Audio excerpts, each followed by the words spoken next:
কিতাবান আনজালনাহু ইলাইকা লিতুখরিজান নাসা মিনাল যুলুমাতি ইলান নূর, অন্ধকারাচ্ছন্ন মানুষগুলোকে আলোর পথে নেওয়ার জন্য আল্লাহ তাআলা এই কিতাবকে পাঠিয়েছেন, ক্রাইটেরিয়ান করে পাঠিয়েছেন। এই কোরআনের সাথে যদি আমার প্রিয় শিক্ষার্থী বন্ধুরা তোমাদের অ্যাটাচমেন্ট গড়ে ওঠে, সারা জীবনের জন্য তুমি সেভ। It's a criterion. কোরআন পড়লে, কোরআন জানলে কোনটা সত্য কোনটা মিথ্যা কোরআনের লেন্স দিয়ে তুমি পরখ করতে পারবে।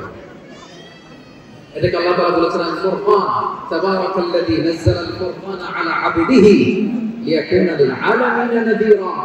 ফুরকান মানে the criterion, it differentiates between right and wrong, কোনটা সত্য কোনটা মিথ্যা, কোনটা ভালো কোনটা মন্দ। এটা কোরআনের লেন্স দিয়ে যদি তুমি পরখ করো, তোমার জন্য গোটা বিশ্বটা সফল হয়ে যাবে। কোনটা সত্য তুমি সহজেই বুঝতে পারবে।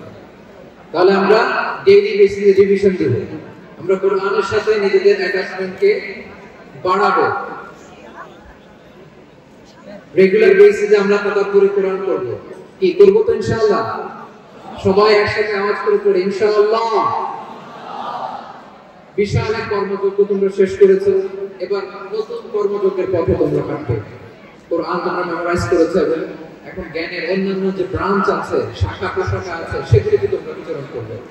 জ্ঞানার্জনের একটা মূলনীতি তোমাদের সাথে আজকের এই প্রোগ্রাম শেয়ার করে আমি আমার সংক্ষিপ্ত আলোচনা শেষ করব।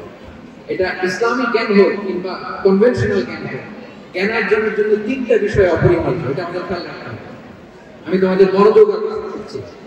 তিনটি জিনিস জ্ঞানার্জনের জন্য অপরিহার্য। এক নম্বর হচ্ছে বিনয়, দুই নম্বর হচ্ছে সবর, তিন নম্বর হচ্ছে সবর। রিপিট, আমি আবার বলবো। জ্ঞানার্জনের জন্য তিনটা জিনিস লাগে, এটা যে কোনো জ্ঞান লাগবেই। It's a must, compulsory. এক নম্বরে হচ্ছে বিনয়, দুই নম্বরে সবর, তিন নম্বরে সবর। এবার আমি জিজ্ঞেস করি, তোমাদের মুখ থেকে আমি শুনতে চাই, বলো জ্ঞানার্জনের জন্য অপরিহার্য বিষয় কয়টা?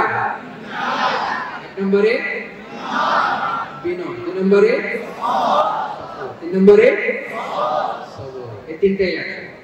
বিনয় হইতে হবে, ডাউন টু আর্থ হইতে হবে। বিনয় না হলে, মুতাওয়াদি না হলে আল্লাহ তাআলা ইলমের নূর দিয়ে ওই ব্যক্তিকে ধন্য করেন না। বিনয় হইতে হবে। বলা যাবে না যে আমি সব শিখে ফেলেছি, আমি সব জানি, আসলে কিছুই জানি না। আসলে কিছুই জানি না। অনেক পড়াশোনা করার একটা বড় সুবিধা হচ্ছে আমি যে কিছুই জানি না এটা জানা না।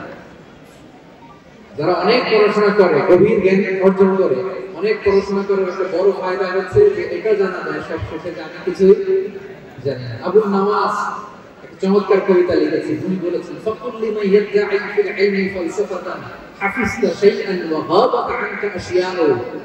যে বলে যে আমি সব জানি, তুমি তার বৃদ্ধাঙ্গুলি দেখিয়ে বলো তুমি কিছুই জানি না, তুমি অল্প কিছু জেনেছো। মহাবিশ্বের অনেক রহস্য তোমার কাছে এখন অধরা, এখন অধরা, অজানা। জ্ঞানের উপরও জ্ঞানী আছে, জাননেওয়ালার উপরও জানে।